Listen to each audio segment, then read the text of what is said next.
سلیمان علیہ الصلاۃ والسلام کی اللہ نے بہت تعریف کی ہے کہ دنیا بھی دی ہم نے ان کو، دین بھی دیا. دین تو سارے پیغمبروں کو ملا، مگر سلیمان علیہ السلام کو جیسی دنیا ملی ایسی نہ ان سے پہلے کسی کو ملی نہ ان کے بعد کسی کو ملے گی. اتنی دنیا اللہ نے سلیمان علیہ السلام کو دی کہ سلیمان علیہ السلام نے اللہ سے دعا مانگی تھی، اللہ مجھے ایسی بادشاہت دے کہ میرے بعد کسی کو نہ ملے. تو بس یہ تو انتہا ہو گئی نا بھائی، قیامت تک کسی کو نہ ملے، ایسے پاکستان کے کسی صدر کو بھی نہ ملے، ایسی حکومت چاہیے. حکومت مراد یعنی اتنے وسائل چاہیے. تو اللہ نے سلیمان علیہ السلام کے ماتحت ہواؤں کو کر دیا، اور سمندر کے ہیرے جواہرات جو بھی قیمتی پتھر تھے وہ جنات نکال کے لاتے تھے، جنات کو تابع بنا دیا. اتنی زبردست حکومت. لیکن موت کا منظر بڑا عجیب. میں پہلے سوچتا تھا یا اللہ تو نے سلیمان علیہ السلام کو اس طرح سے کیوں موت دی ہے؟ لاٹھی ہاتھ میں، اپنی شاہی کرسی پہ بیٹھے ہوئے، اور جنات کے ذریعے تعمیرات کروا رہے ہیں عمارتوں کی. اور جنات بہت ٹینشن میں، کیونکہ جن کسی کے قابو، یہ جو عامل کہتے ہیں نا جن ہمارے قابو میں، اصل میں یہ جنات کے قابو میں ہوتے ہیں. جنات ان کا کان مڑ ہوتے ہیں، اب یہ منتر پڑھ، چل اب یہ کر. جن ان کے قابو میں نہیں ہوتے. وہ تو سلیمان علیہ السلام کا معجزہ تھا کہ جنات کو قابو میں لے لیا انہوں نے. یہ کہاں سے، یہ کیا ان میں کون سے کچھ کیوں قابو آئیں گے؟ جن بولیں گے تم ہو کیا، تمہاری اوقات کیا ہے؟ جنات کوئی چھوٹی موٹی مخلوق تھوڑی ہے، عمریں لمبی ہوتی ہیں جنات کی. ایک آدمی گیا فلیٹ میں، کسی نے بتایا یہ خالی فلیٹ ہے، اس میں جنات بھوت ہیں، نہیں جا. اس نے کہا کوئی جن ون نہیں ہوتا. وہ خالی پڑا ہوا تھا بہت عرصے سے. وہ کہتے ہیں نا خالی عمارتوں میں جن بھوت آ جاتے ہیں. تو بہت عرصے سے خالی پڑا ہوا تھا، ان کو فنٹر بننے کا شوق تھا.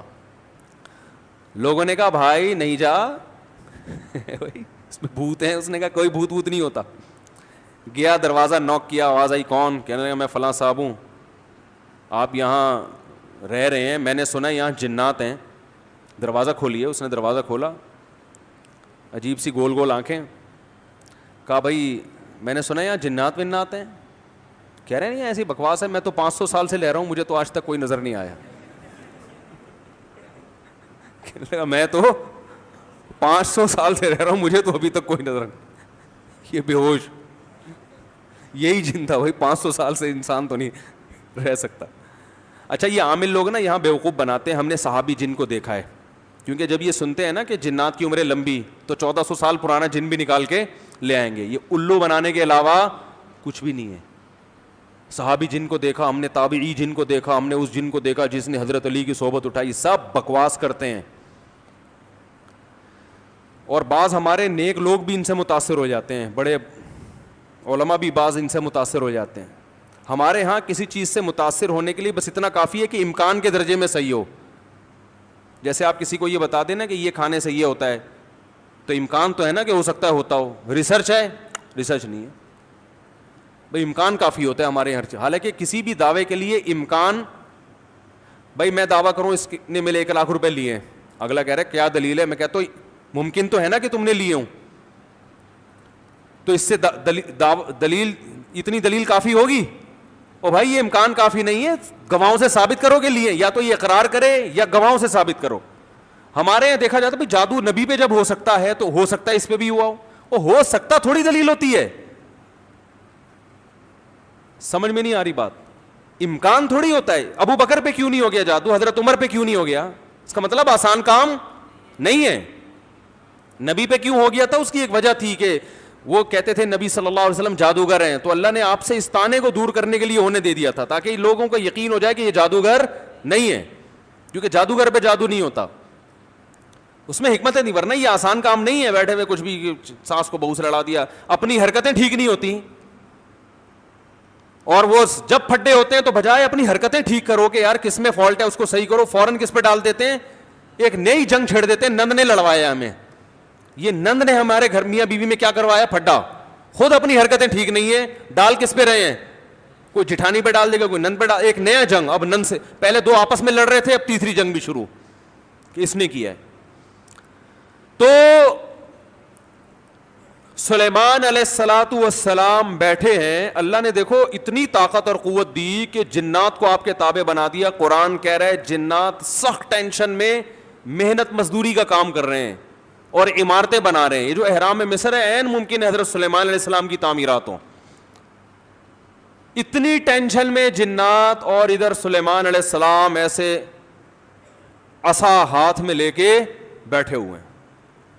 اور قرآن کہتا ہے فلما قضینا علیہ الموت, ہم نے موت کا فیصلہ کر دیا. کیسے عجیب انداز ہے. ارے بھائی یہ تو بادشاہیں پہلے بیمار ہوتے, اپنا جانشین کسی کو بنا کے جاتے, اور ان کی تو صحت بھی ایسی کہ حدیث صحیح بخاری میں 100 بیویاں ہیں. بھائی کمزور آدمی تو تصور صحیح کیا ہو جائے گا, ڈپریشن میں چلا جائے گا. کیا خیال, تو کیا خاندانی صحت ہوگی. پیغمبروں کو تو اللہ نے ویسے ہی بہت قوت دی ہوتی ہے, قابل رش صحت ہوتی ہے پیغمبروں کی. جنگ میں کمانڈر رہے ہیں, لڑائیاں لڑی ہیں جنگوں میں, اتنی زبردست صحت. اور بھائی آپ کی موت سے پہلے تو اللہ آپ کو بیمار کرتا, پھر علاج ہوتا, پھر طویل عرصہ, پھر بھائی نہیں بس اللہ نے موت دینی تھی تو دے دی, ایسے ہوتا نا. نا نا نا نا. اور پھر اتنی جائیدادیں, اتنا سب کچھ, تو پہلے اس کا سارا کیا کر لیتے, بانٹ بوٹ لیتے, جانشین بنا لیتے, میرے بعد یہ میرا خلیفہ ہے, یہ فلانا ہے, ڈمکانا ہے. ہو سکتا ہے سب کو یقیناً کیا ہوگا پہلے سے آپ نے, لیکن ہمارے ہاں یہ سارے کام کیے جاتے ہیں جب موت کے آثار ظاہر ہونا شروع ہو جائیں. ادھر قرآن کہہ رہا ہے فلما قضینا علیہ الموت, ہم نے سلیمان کو موت دینے کا ارادہ کیا. اور کس وقت, جب وہ بیٹھے ہوئے تعمیراتی کام کروا رہے ہیں جنات کے ذریعے اور انسانوں کے ذریعے. اور اللہ فرماتے ہیں ایسے فرشتہ آیا, روح نکال کے چلا گیا. انبیاء کا جسم موت کے بعد بھی خراب نہیں ہوتا. مرزا غلام احمد قادیانی کی قبر کھول کے دیکھو, اگر ایک ہڈی بھی بچی ہوئی ہے نا, ایک ہڈی بھی اس کمبخت کی باقی ہے, تو جو سزا دینا چاہو آپ دے سکتے ہو. سمجھ رہے ہو, نبی کا جسم کبھی بھی خراب نہیں ہوتا. قادیانی اسے کہو اس کی ایک دفعہ قبر کھول کے دنیا کو دکھا دو بس تم. انبیاء کا جسم خراب نہیں ہوتا. تو قادیانی ہو سکتا ہے یہ گستاخی کریں کہ نبی صلی اللہ علیہ وسلم کی تو قبر کوئی کھول نہیں سکتا. تو بھائی نبی صلی اللہ علیہ وسلم کو ہم بھی نبی مانتے ہیں اور آپ بھی نبی مانتے ہیں, اور آپ پر تو اجماع ہے, بلکہ اس کو تو غیر مسلم بھی مانتے ہیں کہ آپ کی باڈی خراب نہیں ہوئی ہے, اس لیے کہ آپ صلی اللہ علیہ وسلم کے جسد اطہر کو قبر مبارک سے نکالنے کی بہت زیادہ کوششیں ہو چکی ہیں ماضی میں, غیر مسلموں نے کی ہیں سرنگیں بنا بنا کے. اس کا مطلب ان کو بھی پتا تھا کہ جسم کیا ہے, سلامت ہے. تو انبیاء کا جسم کبھی بھی خراب نہیں ہوتا. تو قرآن کہہ رہا ہے ادھر ٹیک لگا کے بیٹھے ہوئے ہیں سلیمان علیہ السلام, جسم سے روح نکلی ہے, اور پتہ نہیں کتنے دنوں تک اسی طرح ایسے ہی رہے ہیں. وہ چونکہ اس طرح سے ٹیک لگی ہوئی تھی کہ گرے نہیں ہیں. اب دیمک نے کھانا شروع کیا سلیمان علیہ السلام کی لاٹھی کو. ما دلہم علی موتہ الا دابۃ الارض تأکل من سأتہا. اللہ فرماتے ہیں زمین پر رینگنے والے کیڑے نے جب لاٹھی کو کھانا شروع کیا ہے, تو کتنے دن لگتے ہیں کیڑے کو لاٹھی کو کھانے میں, تو جب لاٹھی کو اتنا کھا لیا کہ بیلنس آؤٹ ہو گیا تو سلیمان علیہ الصلوۃ والسلام زمین پر گر پڑے. پھر جنات کو پتا چلا کہ بھائی ان کا تو بہت دن پہلے انتقال ہو چکا ہے. اللہ فرماتے ہیں کہ اگر جنات کو پہلے سے پتا ہو جاتا کہ ان کی موت واقع ہو چکی ہے, ما لبثوا فی العذاب المہین, تو اتنی سخت ٹینشن میں جو انہوں نے دن گزارے اس ٹینشن میں وہ دن نہیں گزارتے. جیسے ہی جنات کو پتا چلا کہ ان کا انتقال ہو گیا, جس نے جہاں اینٹ لگائی تھی نا وہیں چھوڑ کے بھاگ گیا. ان کو پتا تھا قیامت تک کوئی عامل کا باپ بھی مجھے قابو نہیں کر سکتا. جو کنسٹرکشن کا کام جہاں تک تھا نا وہیں سے جنات نکل لیے. ورنہ سلیمان علیہ السلام 2-4 عاملوں کے ذمے لگا کے چلے جاتے, بھائی میں کسی بھی وقت دنیا سے جا چکا ہوں, جا سکتا ہوں, تو ان کو ذرا پکڑ کے واپس لانا, جو 2-4 اینٹیں رہ گئیں وہ تو لگا دیں ہیں بھائی. یہ قرآن کے الفاظ بیان کر رہا ہوں. ما لبثوا فی العذاب المہین. اللہ فرماتے ہیں کہ جنات کو پہلے سے پتا ہوتا نا کئی دن پہلے ان کا انتقال ہو چکا ہے تو یہ اتنی سخت ٹینشن میں نہ ہوتے.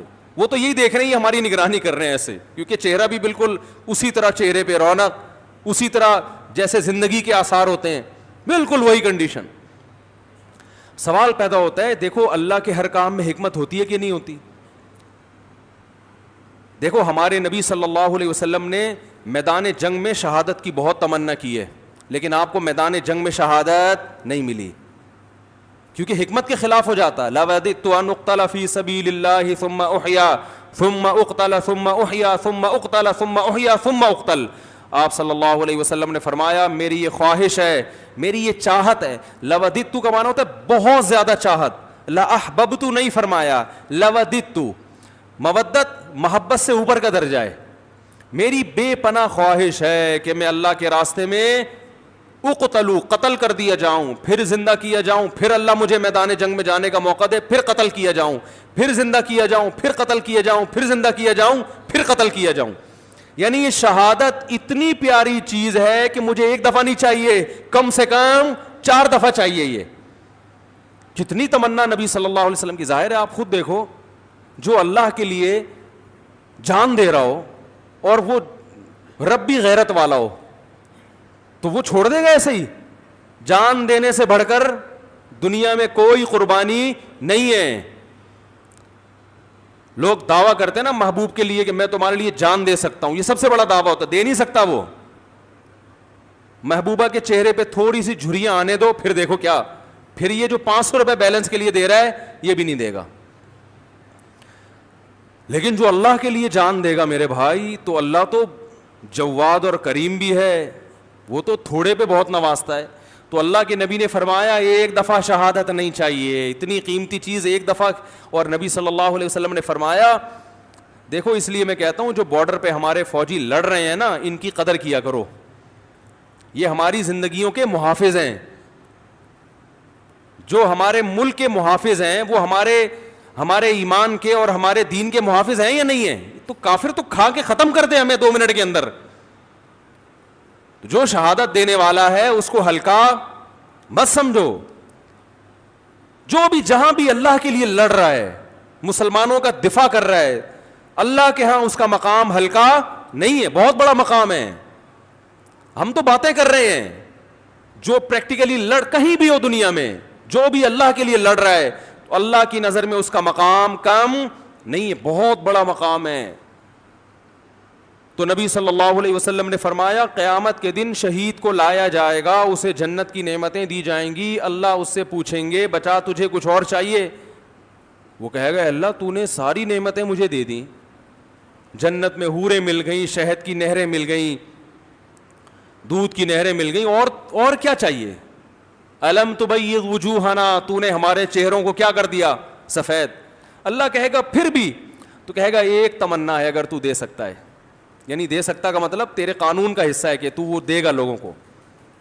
وہ تمنا یہ ہے کہ اللہ دنیا میں دوبارہ بھیج, دوبارہ تیری راہ میں لڑوں اور دوبارہ قتل کیا جائے مجھے, کیونکہ جو تیری راہ میں مرنے کی لذت تھی وہ لذت جنت میں حاصل نہیں ہو رہی. وہ ایک الگ ہی چیز ہے نا. یہ احساس انسان کو بڑا کر دیتا ہے کہ میں کس کے لیے جان دے رہا ہوں؟ اللہ کے لیے. تو وہ مزہ نہیں ہے. یہ جسمانی لذتیں ہیں جو جنت میں آ رہی ہیں, وہ لذت تھی روحانی, وہ لذت نہیں ہے. تو 4 دفعہ نبی صلی اللہ علیہ وسلم نے شہادت کی تمنا کی ہے کہ بار بار یہ عمل ہو, اور آخر ختم کس پر کیا؟ ثم اقتل. ہم ہوتے ہم کہتے ہیں اللہ میرا دل چاہتا ہے میں تیری راستے میں قتل کیے جاؤں, پھر شہید کیے جاؤں, پھر قتل کیے جاؤں, قتل کیے جاؤں, پھر زندہ کیے جاؤں, پھر قتل کیے جاؤں, پھر زندہ کیے جاؤں, پھر قتل کیے جاؤں, پھر زندہ کیے جاؤں, پھر قتل کیے جاؤں, پھر زندہ کر کے چھوڑ دیا جاؤں. اینڈ کہاں ہوتا ہمارا بھائی؟ ہے بھائی کہ پھر 4 دفعہ شہادت کا ثواب حاصل کر کے پھر اپنی لائف کو میں کیا کروں گا بھائی؟ انجوائے کروں گا. نا نا نا نا. نبی نے ختم کہاں کیا؟ بولو بھائی, قتل پہ. اینڈ کیا ہونا چاہیے؟ تیری راہ میں قتل. تیری راہ میں قتل, انجام یہاں ہونا چاہیے. اس کے باوجود آپ صلی اللہ علیہ وسلم کو میدان جنگ میں شہادت نہیں ملی. آپ کی موت شہادت سے ہی ہوئی ہے, اس لیے کہ وہ یہودی نے زہر پلایا تھا تو اس کے آثار تھے کہ آخر وقت میں آپ پر بخار آیا. لیکن جو میدان جنگ کی شہادت ہوتی ہے نا, جس کی نبی تمنا کر رہے ہیں, وہ والی شہادت نہیں ملی. کیوں؟ حکمت تھی کہ اگر آپ کی میدان جنگ میں شہادت ہوتی تو غیر مسلم کافر یہ کہتے کہ آپ اپنے مشن کو مکمل کیے بغیر دنیا سے چلے گئے. تو آپ آخری نبی ہیں, آخری نبی جب تک اپنے مشن کو مکمل نہیں کر لیں گے تو اس وقت تک آپ پر موت واقع نہیں ہو سکتی. اور یہ طبعی موت میں ہو سکتا ہے, کیونکہ جب طبعی طور پر انسان کی موت واقع ہوتی ہے اس کو وصیت کا موقع ملتا ہے, اسے سب جو ہے نا سارے کام کرنے کا, سمیٹنے کا موقع ملتا ہے. تو وہ تو نبی اگر میدان جنگ میں شہید ہوتے تو بھی سارے کام پہلے کمپلیٹ کر لیتے, لیکن ایک شک ہو سکتا تھا غیر مسلموں کو, تو اللہ نے وہ شک کے راستے بھی کیا کر دیے, ختم.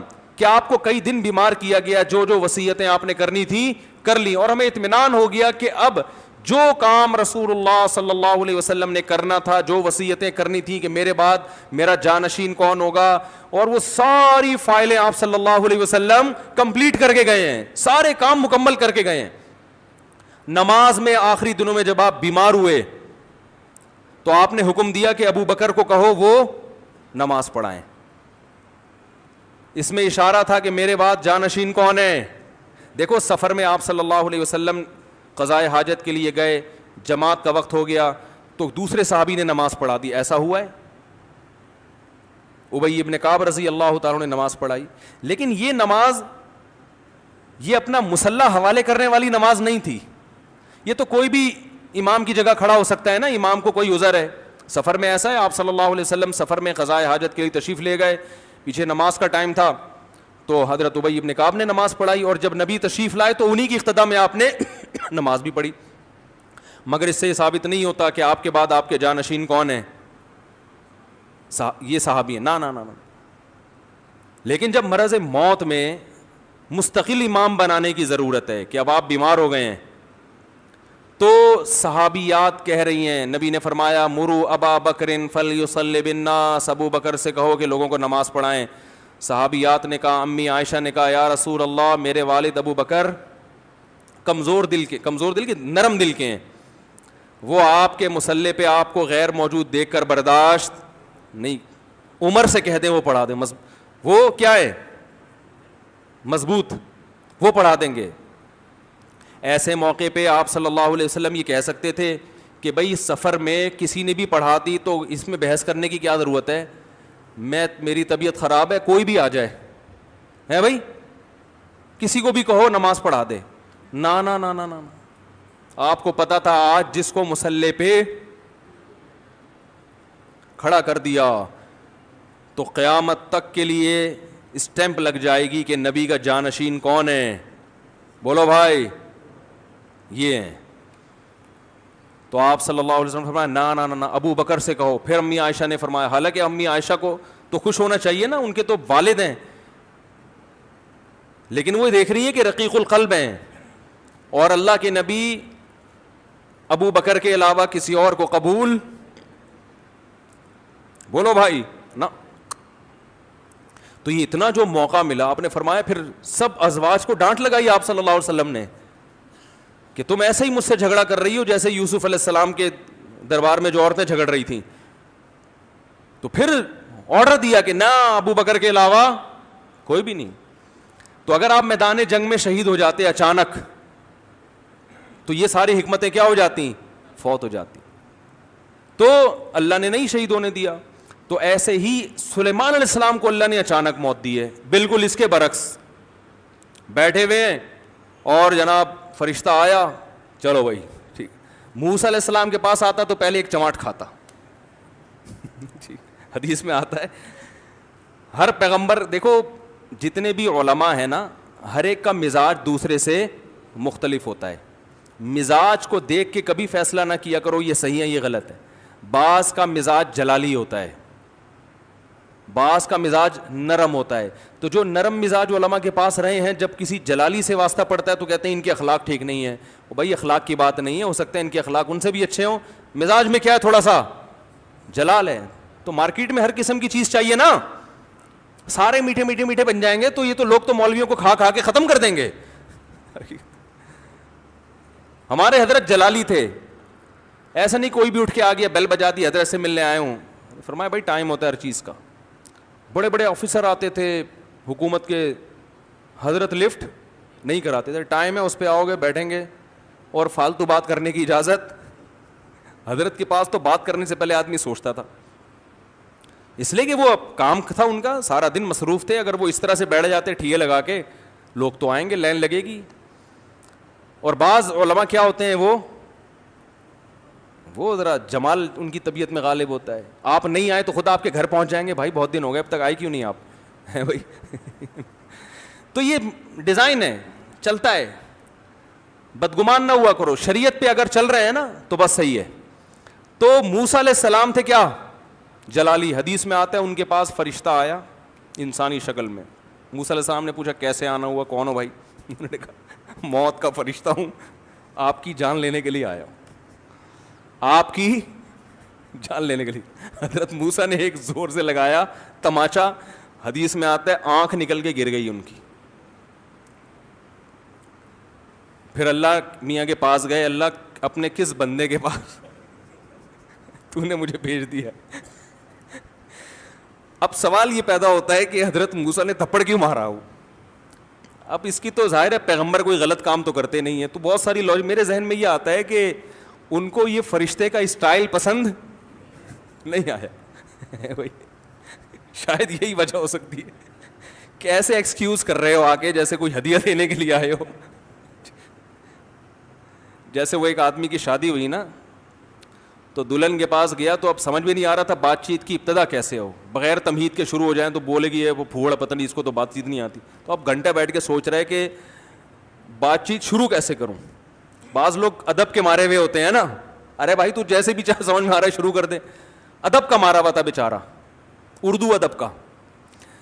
تو کافی دیر سوچنے کے بعد کہتا ہے کل میری آپ سے شادی ہوئی تھی, اس سلسلے میں حاضر ہوا ہوں. کل میری آپ سے شادی ہوئی تھی, اس سلسلے میں حاضر ہوا. تو خیر سلیمان علیہ السلام کی جو موت اچانک ہوئی ہے, اصل میں سلیمان علیہ السلام کے پاس وسائل بہت تھے, حکومت بہت تھی, کام اس طرح سے بہت پھیلا ہوا تھا. تو ان کو اس طرح سے اچانک موت دے کے اللہ نے بتا دیا کہ تم اس خوش فہمی میں نہ رہو کہ تمہاری بچیوں کی ابھی شادی نہیں ہوئی ہے تو پہلے ان کی شادیاں ہو جائیں گی, بچے اپنے پاؤں پہ کھڑے ہو جائیں گے, ابھی تو تم نے کمیٹی ڈالی ہے وہ نکلے گی, پھر تم کمرشل پلاٹ خریدو گے, ہیں بھائی.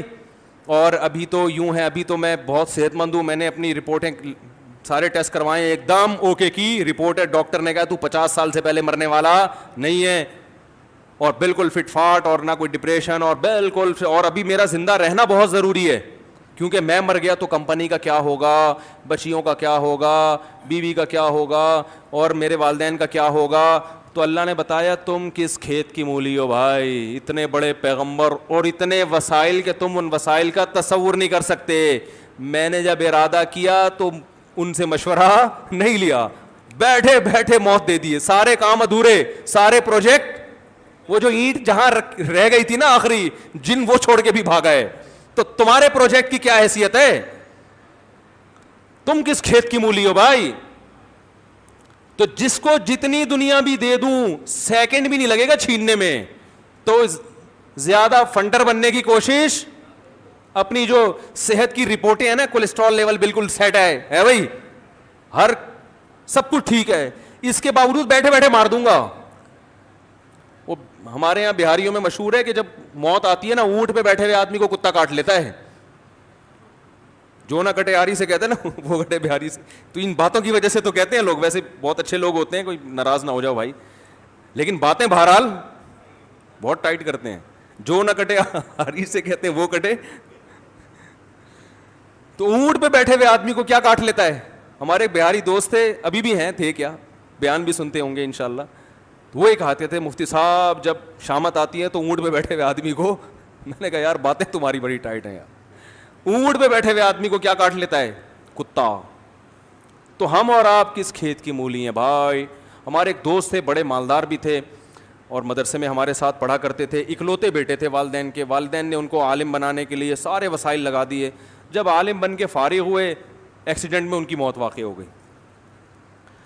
اب یہی لوگ مجھ سے پوچھ رہے تھے یار ان کے تو والدین کا سارا محنت ضائع ہو گئی. میں نے کہا ضائع تو نہیں ہوئی, آخرت میں ذخیرہ, لیکن کام تو نہیں ہو سکا نا جو والدین چاہتے تھے. میں نے کہا بھائی اللہ کہہ رہے ہیں ان کی موت میں کیا حکمت ہے؟ میں نے کہا ان کی موت میں یہ حکمت ہے, اللہ نے بتا دیا میں کسی کو کسی بھی وقت مار سکتا. کوئی بھی کسی بھی ٹائم پہ دنیا میں جا سکتا ہے, چاہے ملک کا بیڑا غرق ہو جائے, گھر کا بیڑا غرق ہو جائے, یا سارے کاروبار کا بیڑا غرق ہو جائے, تعلیم ادھوری رہ جائے, کچھ بھی ہو جائے, سارے پروجیکٹ کی ایسی کی تیسی ہو جائے. اس لیے اللہ کو اپنے حساب سے مت چلاؤ, اپنے آپ کو اللہ کے حساب سے چلانا شروع کر دو. موت کو اپنے حساب سے مینج مت کرو, موت کے حساب سے خود مینج ہو جاؤ. پہلے سے وصیتیں لکھ کے رکھو, اگر یہ اینٹ لگنے سے پہلے میں مر گیا تو کیا ہوگا, یہ اگلی اینٹ کون لگائے گا؟ صحیح ہے نا. تو ہم لوگ موت کو مانتے ہیں, موت کے لیے تیار نہیں ہے.